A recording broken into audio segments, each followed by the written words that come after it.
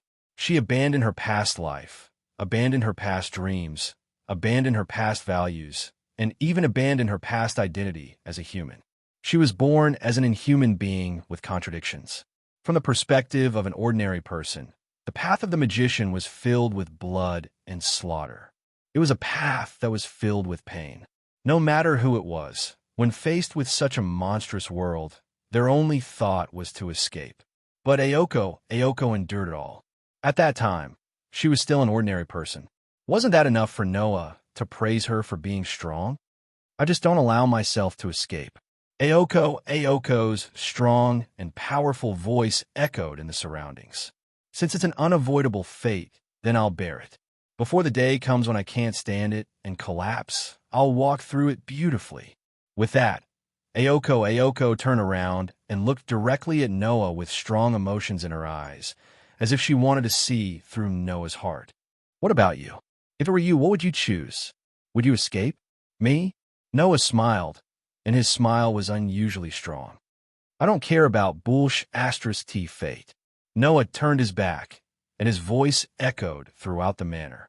If the so-called fate is to fight with family, friends, and lovers, then I'll shatter this fate, break this fate, and make it so afraid that it will never be able to get close to me. With that, Noah lifted his feet and walked up to the second floor. Ayoko looked at Noah's gradually disappearing back and did not speak for a long time. After a long time, she whispered softly, "You're so gentle." Whether it was the strong person who stayed in place or the gentle person who left, neither of them noticed. In the corridor of the living room, an awkward person was standing in the shadows, quietly listening to the conversation between the two people living together.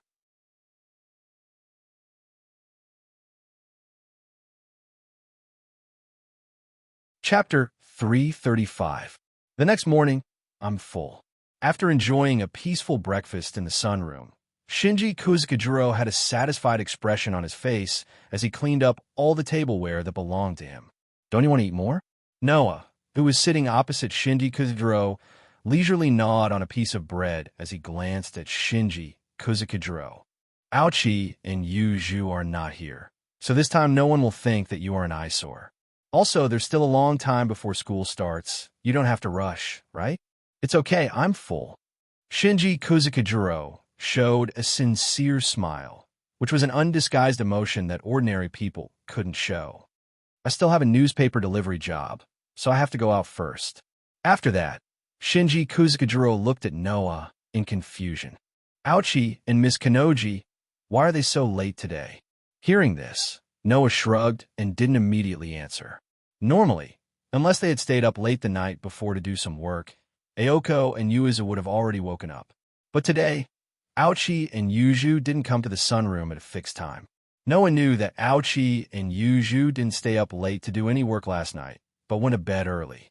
And this morning, Noah vaguely heard a strange sound in the mansion before he got up.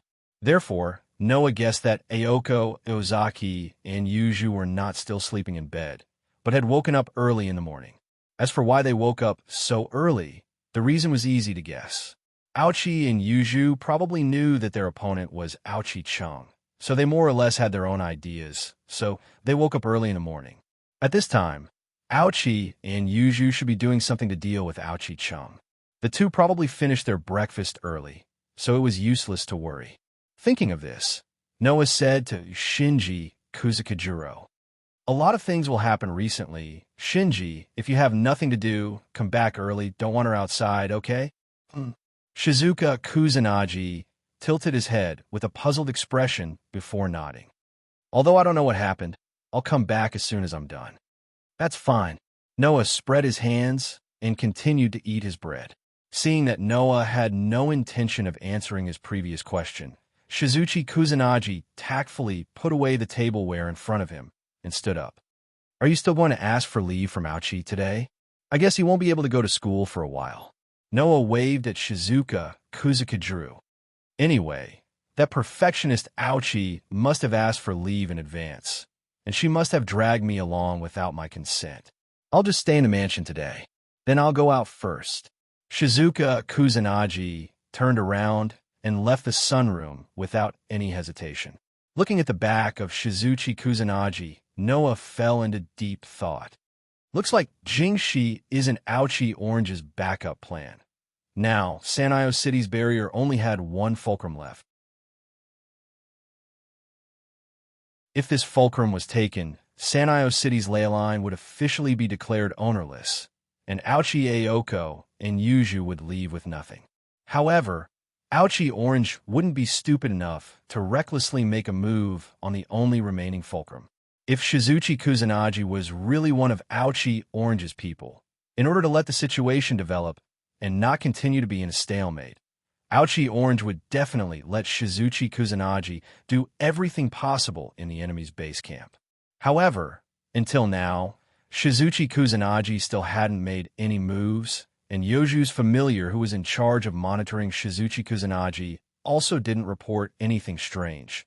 So the suspicion of Shizuchi Kusanagi being an accomplice of the enemy was greatly reduced. No matter what, this time the enemy isn't easy to deal with is a fact. Noah couldn't help but recall the last time he fought with Golden Wolf Bio, and couldn't help but sigh. I have to make some preparations. After saying that, Noah sped up his eating speed. After finishing his breakfast, Noah directly returned to his room, closed the door tightly, took off his shoes, sat on his bed, and pressed his hand on his chest. Blazing Fong. The incantation to summon the soul clearly echoed. Wong. A pure white geometric pattern suddenly emerged from Noah's chest. Pong. A deep blue flame rose from the star pattern, and the flame instantly illuminated Noah's surroundings, as if a gust of wind was swirling. Not long after, two pitch-black weapons with a pure white pattern emerged from the blue flame and fell down. Knight's sword and revolver. After about a month or so, the two blaze fangs that had always existed in Noah's soul were finally summoned once again. Looking at the two blaze that belonged to him, Noah couldn't help but smile. He placed the Knight's sword and revolver in front of him, and after hesitating for a moment, he picked up his Knight's sword. Wong, the Knight's sword that was raised in front of Noah, seemed to greet Noah. Its whole body trembled, and the pure white pattern on the pitch-black sword flashed with a cold luster. Looking at his beloved sword in front of him, Noah's mind was filled with exquisite runes. That was all the rune magic that Noah had learned up until now. Suddenly, one by one, the runes flashed in Noah's mind like a digital program on a sophisticated computer screen, causing Noah's dark eyes to shine. In the next moment, Noah raised one of his hands and extended a finger. The magic in his body was released from the limited seal and flowed through Noah's body and finally gathered at Noah's finger. Immediately, Noah pointed his finger at the Knight's sword and began to draw a flickering rune. Noah was strengthening his blaze. In Norse legends, rune was originally engraved on tools and props, and was used for divination or to pray for peace. Later, people began to engrave rune on their own weapons, borrowing the power of rune to strengthen their weapons and also strengthen their own fighting power, and use it on the battlefield. And in this world, magicians who were proficient in rune would often engrave rune on their magic attire to strengthen their magic attire. In the Magic Association, some magicians who were proficient in fighting would even engrave rune on their own bodies, making an existence similar to a weapon. Noah was just doing the same thing. In the last confrontation, the Golden Wolf Bio and Noah, who had released all of their power and used the full power of Crush, were evenly matched. From this, it could be seen that the Golden Wolf Bio's strength was not inferior to Noah's. However, in the last battle, Noah did not use blaze. In order to meet the inevitable battle, Noah needed to make some preparations. Strengthening blaze was equivalent to strengthening Noah's fighting power. Therefore, this was absolutely necessary. In this situation, first, Noah engraved a whole row of runes on the body of the knight's sword. It was the hardening rune. In the magic association, there was no lack of good fighters who used rune magic as a fighting method. And the hardening rune was definitely the most suitable rune for strengthening weapons, and the most suitable rune for close combat. It could make a weapon harder and harder to destroy, and it could also add strength to the attack. This was not difficult to understand. If a piece of cloth was made as hard as steel, then, when this cloth was smashed to the ground, it would also create a hole. The same principle. Adding the hardening rune on a weapon would not only make the weapon harder, but also make the weapon heavier. Strength and defense were not neglected, making hardening one of the most commonly used runes in close combat. After engraving a whole row of hardening runes on the knight's sword, Noah engraved another 2 rows of runes on the body of the sword. Those were the sharpness and acceleration runes.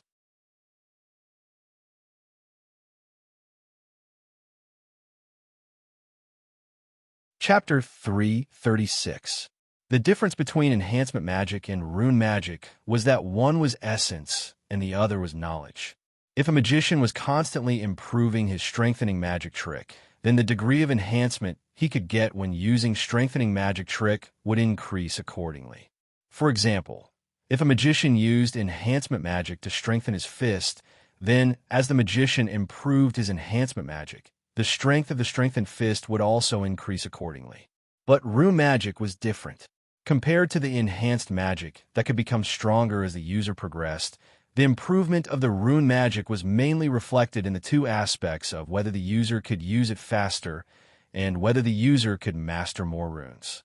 If a magician's rune magic improved, then the magician's speed of writing runes would also increase, and the number of runes he could grasp would also increase. Therefore, if there was only one rune, then its effect was actually very limited. For example, the improvement of enhancement magic allowed the original 1 power to continuously increase until it reached 2, 3, 4, and even 10. On the other hand, there was a limit to the power of a single rune in the rune magic.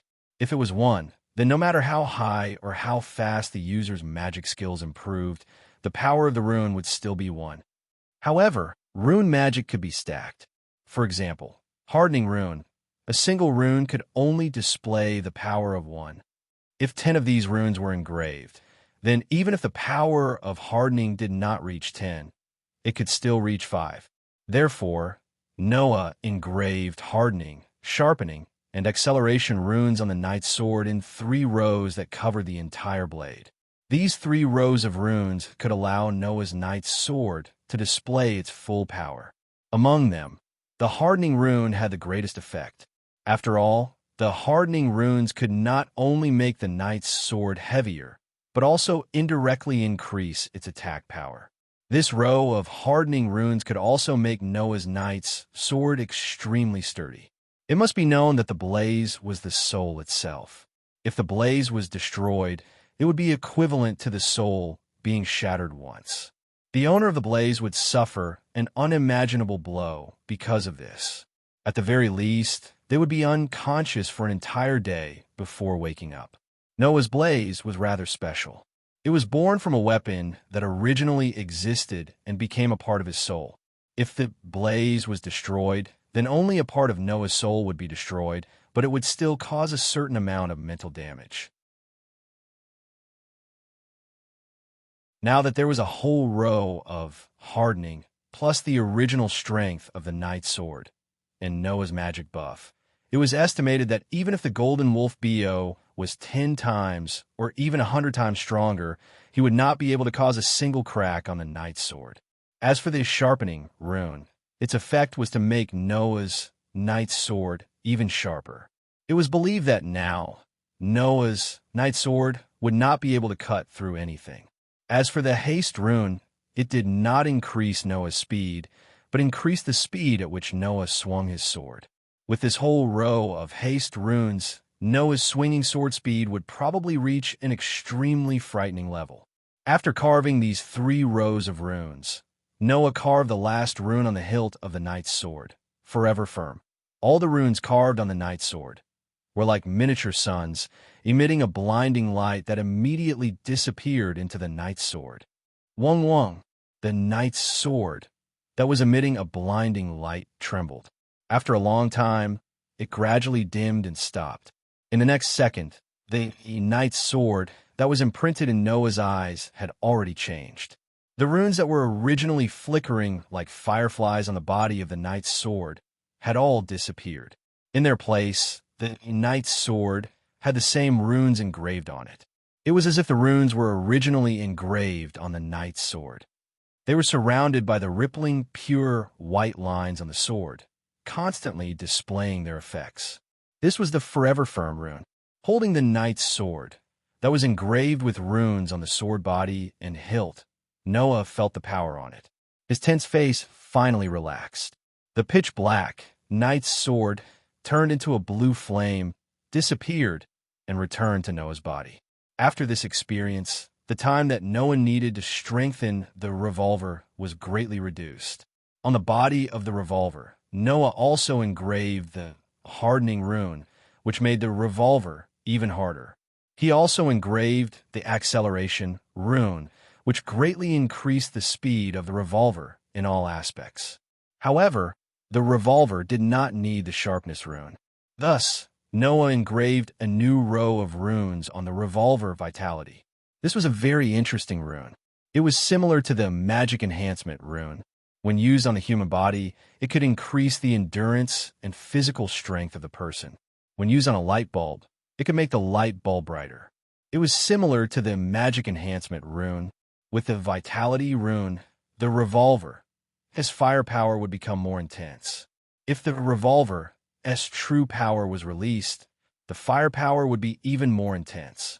In this way, if Noah used the knight's sword and the revolver, his strength would definitely increase by a level.